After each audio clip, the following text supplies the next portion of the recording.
Right, so in last video, we started explaining how to build dominance around the hip and low back for beginners. So in this video, we're gonna show how to advance more in the levels that we did in the first video. So 4 things to remember: front, back, outer, inner, right? This still goes as you advance. So you still wanna hit each level, right? So in the first video, we started with the split squat. So how do we progress with the split squat? We go from level, so higher, right? Higher is easier on the split squat. As we go lower to the ground, it builds more tension on the hip flexor as you get lower. And then as you add weight, using this slant to get that full hamstring covering the calf. At the bottom, keeping that back leg straight, right? Holding this, 1, 2, 3, coming up, 1, 2, 3, and I'm driving my toes into the ground with the back leg, right? Holding this for tempo, controlling it, and driving up, building strength in the knee as well as length in the hip, right? So I'm strengthening my back hip in a stretch position, covering that calf, keeping that tension, driving that foot into the ground, keeping this weight here, exploding up, just like that. So that's the first, right, front of the hip. As you get to more advanced levels, right, go bar on back with the tempo as well. Back leg straight, right, point the back heel out, control, control, control, control, control, cover, explode up. Here, cover, back leg straight. I'm driving my toes into the back leg, using that knee, right? I don't want my hips to come up first. I want to use the front of the knee, right? So that's the front, split squat. We also want to work to a couch stretch. We want to progress to shoulders to wall, right, with the glute contracted, being able to flex the core and the glute at the same time. So after that, we want to work the backside, right? In the first video, we went over the elephant walk, right? Just getting here, opening up, right? Just trying to get blood flow to the hamstring, lengthen it, right? So as we progress with that, we can start to use something like a pike pulse or a Jefferson curl, right? You can use a slant, you can use a weight, you can use no slant or no weight, right? 95% of my weight on the front leg, right? I'm rounding my back, my butt's coming back, and I'm trying to get a deep stretch and squeeze the glutes and the low back at the top. Wherever you can get to, right? If you're here, it's fine. Just try to keep that quad flexed, right? All we're trying to do is create more tension and stretch in that hamstring. For the Jefferson curl, right? You can start on a slant or without a slant, right? We're rounding the back, tucking the chin, trying to get as deep as possible while the quads are flexed. Reach into the floor as you can, if you're here, whatever it may be, right? And then we're decompressing the spine at the bottom, and we're coming up slowly, restacking the vertebrae on the way up, right? You're gonna get a little bit of a lower back pump in this, right? But this is a bit more advanced from the elephant walk. We're here and slowly stacking on the way up, right? As we add load, right? You can be here, trying to get as deep as possible, right? So that's the backside, right? Progressing with that, obviously advanced, right, would be holding the weight here, getting that freak hamstring ability with length.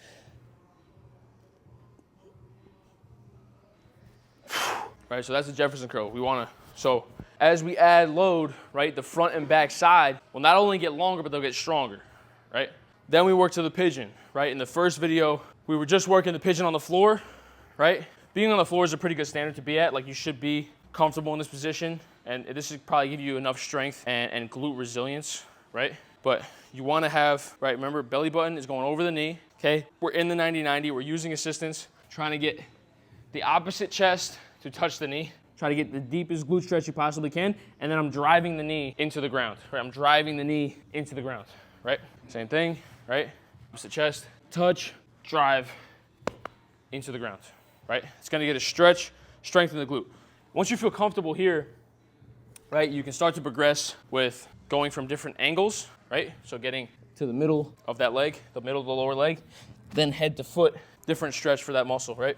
And then using less assistance is clearly more advanced, but you can start to progress to an incline bench, right? So I'm gonna bring this over here. Using an incline and then going lower and lower and lower, right, is the easiest way to progress with this, right? But we're pinning the knee against the bench. Why? Because more often than not, when you, like, let's say you're sitting like this and you want to cross your leg over and you have pain here, we want to not deal with that directly. We want to first pin the knee against it so we don't have the pain, right? Here, get that back leg back here, keeping tension there, right? And if we have to use assistance, we're coming down and we're still pressing the knee into the bench, right? We're here, just like that. You can work head to foot. You can work different variations.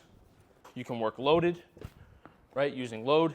We're here, right? Holding a 20, and then we're squeezing the glute at the top, right? So this is a more advanced pigeon variation, right? It's gonna sort of develop more strength in the area, right? Because majority of people have tighter glutes, and we just wanna alleviate that first, right? But once you start to get to more advanced levels, this is what you wanna get to and be able to hold load here and without assistance, getting 20 to 15 reps, pulsing, trying to get that head to foot is a good goal to get to. Front, backside, outer, now we're going inner, right? So standing a morning and a Copenhagen plank, okay? So these two are great for opening up the inner hamstring and developing the groin directly. So standing a morning, first thing, right? We're starting here. You can use assistance. Sometimes I use a bench, right? We're here, right? Keeping the quads flexed, right? We're keeping the quads flexed. We can use this for assistance, and we're just trying to put the butt back. When my butt's coming back, I'll show a better angle for you guys. Butt's coming back, right? And I'm getting that deep inner hamstring and groin stretch right there, right? And as my feet get wider, it puts more demand on my groin and my adductors, right? The goal is to start to get elbows to floor and then eventually head to floor. And what this is gonna do is really open up the adductors and groin area to be able to be comfortable in a deeper squat, right? So the groin area is very undertrained, and because of excess sitting, this gets super tight and weak. So this is a great way to reverse that. Once you start opening up the groin with the adductors in that standing a morning, you can start to strengthen it properly with a Copenhagen. So, right, starting here, keeping that bent knee, rolling the hips forward, right? And we're just lifting up, holding, coming back down, right? This is the easiest way to get into it. I'm gonna show more advanced levels, but make sure the hips are rolled forward, elbows underneath you, and we're holding right here, right?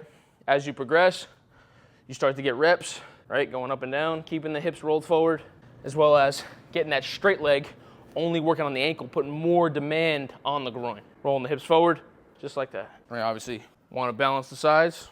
So we're here, right? Holding. Roll the hips forward, right? Because if we're here, right, we're not directly hitting the adductor and the groin. We want to be directly hitting that area, so we want to roll the hips forward. Here, some reps here, and then work some more advanced levels. A good freak standard to be at for the Copenhagen. A lot of fighters should be doing these, wrestlers, right? This is important. Football players as well, any contact sport. Getting this up here, right? And using all groin to lift up. Yeah, so that's a freak standard to be at with the groin, and it's gonna help you so much into being comfortable at the bottom of a squat, right? Because you don't wanna just be opened up here, you wanna be strong here, right? So work the standing a morning, then the Copenhagen. So that's how to build more advanced levels in the hips and low back, right? First video was beginner. Go ahead and watch that if you haven't watched it already. Then come here and start to understand how you progress into not only getting more flexible, but getting strong in these stretch positions, right? Which will alleviate pain, and you'll ultimately be building muscle, right? I'm sweating doing these movements because it's load on the body regardless. You're just working the long range. So if you're having trouble with the hips and low back, watch this video once, twice, 4 times every day, whatever you gotta do. Trying to break it down as much as I can for you. If you have any comments, let me know. You know, if you have questions, if you're still having pain in these areas and you're not progressing, let me know. If you wanna hop in a program or get coached directly on the hip and low back, I just created a school called Locked In Athletes. One of the courses in there has one of my programs that I used as a college athlete that's helped many of my D1 guys and high school players try to overcome their hip and low back issues and start progressing, and they still use it today. Hop in, check it out, stay locked in.